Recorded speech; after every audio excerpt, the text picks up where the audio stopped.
to my channel. If you are new to my channel, I would be very happy if you could take a few small minutes or seconds to subscribe my channel below. So, in today's video, we are going to learn a very important topic in Spanish. Basically, you can say that this topic is one of the foundation topic of Spanish. And if you don't understand this topic well, your basics can be a bit problematic. So, without wasting any time, let's get straight to the video. So, the topic for today is gender. Now, you must be wondering how can gender play an important role in a language? But I must tell you, don't underestimate the power of gender in Spanish. It is because gender decides how the formation of the sentence will be. Also, articles changes on the basis of gender, and yeah, most importantly, objects also have gender in Spanish. It must be surprising for you, but it is true. Gender in Spanish is called género. I repeat for you, género. Just keep special mention on the word GE, which is pronounced as K. So it will be género. The most basic rule of determining the gender of any object in Spanish is that words ending with the letter O are generally masculine, and the words ending with A are generally feminine. However, there can always be exceptions. So, let me give you some examples of exceptions. For example, the first word is mano, which means hand. Yes, I'm talking about the hand. Now, you must be wondering that the word ends with an O, which means it must be a masculine. But as this is an exception case, this word is feminine. I repeat, it is feminine because it is an exception case. Now, the article for feminine words is la, L-A, la. So, we will speak it as la mano. It is very important to use articles with objects in Spanish. Second word is agua. The meaning of agua is water.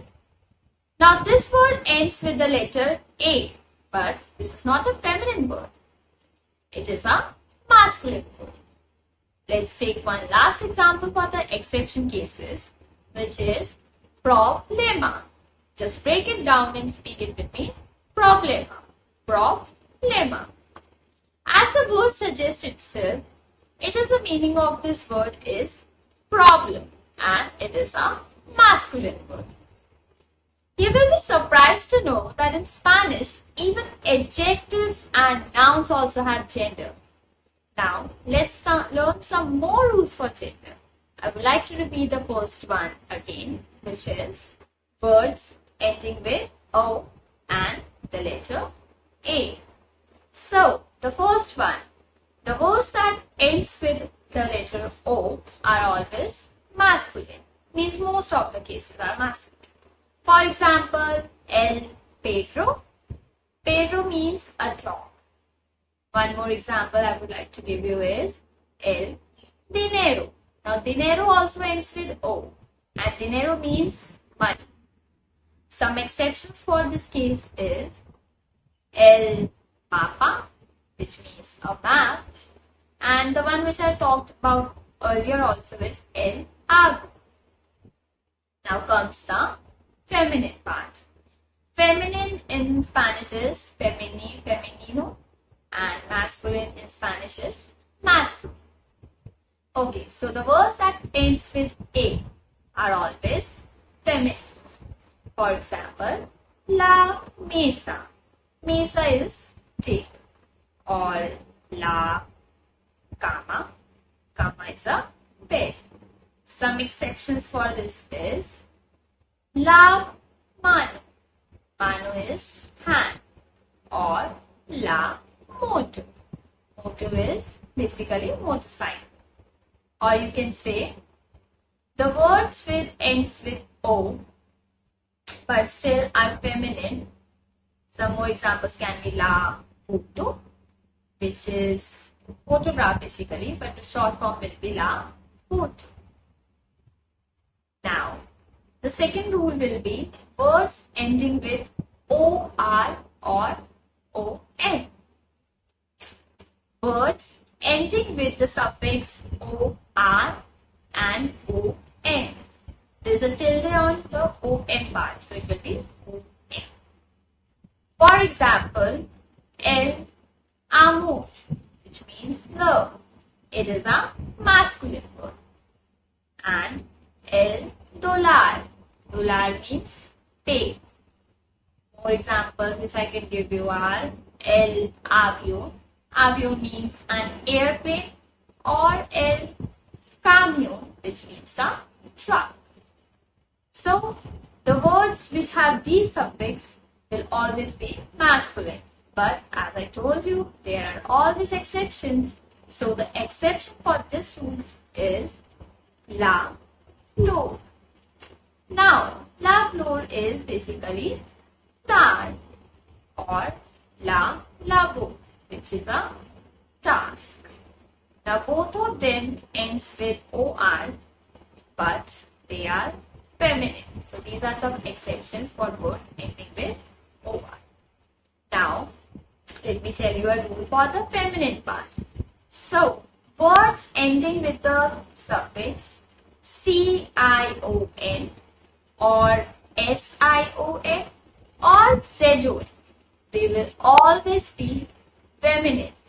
For example, la habitación. Now, this is a H letter word, so H will be silent and the word will be pronounced as habitación, which means bedroom. One more example is la pasión, which means passion, or la razón, which means reason. Exceptions for this rule are la corazón. Now, corazón is basically our heart. The next rule for feminine which we are going to learn is words ending with EZ or DAG. Next is TAS, and the last one is TUD, and one more there is TAD. So let's see the words from these endings. For example, la ciudad. Now this word ends with DAD, so it will be feminine. This word means city. Let me take one more example. La pez. Pez is a fish. La aptitud, which means altitude. So, now these were some rules for the feminine part. Now, I was talking about that adjectives also have gender. So, let me give you an example for that also. For example, el chico bueno, which means that the chico is basically a boy because it ends with O. If I want to say a girl, so it will be chica. So, el chico bueno and la chica buena. El chico bueno because chico is ending with O and it is a masculine, so the article used will be el. Bueno is a good and it is an adjective. So I'm talking about a boy. So the adjective will also end with O. El chico bueno. Similarly, if I'm talking about the girl, so the girl is chica. Chica ends with A. Article used will be la. And the adjective article will also be A. So it will be el chica buena. Now, next rule is words starting with E are generally neutral. I repeat, words starting, which means the prefix letter is E. For example, el estudiante. So it will be a student. But now Now let's move on to the next rule, which is words starting with the letter E are generally neutral, which means they don't have any gender. You will use the article as per the word itself. For example, el estudiante, which means the student is a boy because the article is el. If you want to say the girl student, which it will be la estudiante. You can just notice that the estudiante word, which is student, it is common in both el and la. Just the article is changing. That also because of the gender. One more example I would like to give you is el inteligente or la inteligente, which means if you're using it for a boy, you will say el inteligente, and if you're using it for a girl, it will be la inteligente. Next is words ending with ista, ista. So the words which have the ending with this suffix, they are also neutral. For example, el deportista or la deportista, which means sportsman or sportswoman. Or you can say la dentista or el dentista, which means dentist. Next, I would like to tell you is some topics which are always masculine. So the first one is numbers. Numbers in Spanish are called numero. For example, el tres. Tres is basically 3. So basically the conclusion part is all the numbers, whichever number you will speak in Spanish, they will always be masculine and you will be using the article el. Next is colors. So colors are also always masculine in Spanish. For example, red color. Red in Spanish is rojo. So it will be el rojo. Next we have is days of the week, which means el martes. Days of the week are called martes. So they will also be in. So the next we have is days of the week, which are called el martes. So days of the week are also always masculine in Spanish. Also, the months of the year, for example, el abril, el mayo, and different months, they will also be in masculine. Next thing which we have in Spanish, which are always masculine, are directions. Yes, I'm talking about the cardinal directions, which is north, south, east, and west. So all the directions will be in masculine. As the directions are plural, so it will be direcciones, and the article used will be las direcciones. So the first direction is north, which is called norte, el norte. Next is south, which is el sur. Then we have east, which is el este. Next we have west, which is el oeste. Also, things related to geography are also masculine. For example, all the rivers, sea, oceans, mountains, lakes, and deserts, they are always masculine. Let's take the example for each one of them. River. River are called rio, Spanish. So, el rio. El rio, Ganga. Next we have is sea. Sea is mar. So it will be el mar Mediterráneo. I'm talking about the Mediterranean Sea.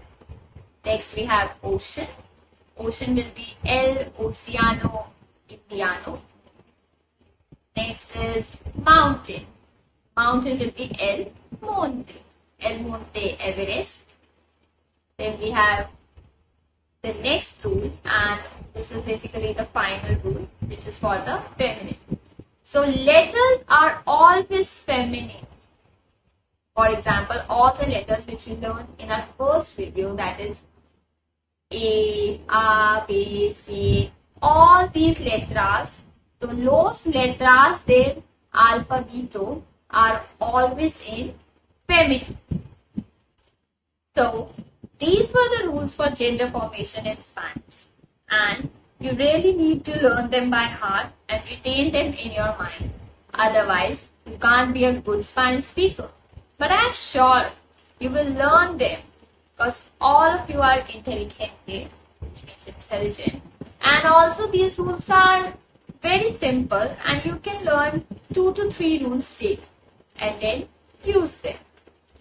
So, this was all for this video. The scenario, which is gender, part of this video is over, and I would like to remind you once again that scenario is the foundation of Spanish and we need to learn this very efficiently. So, adios everyone. See you in the next video. Don't forget to like and subscribe my channel.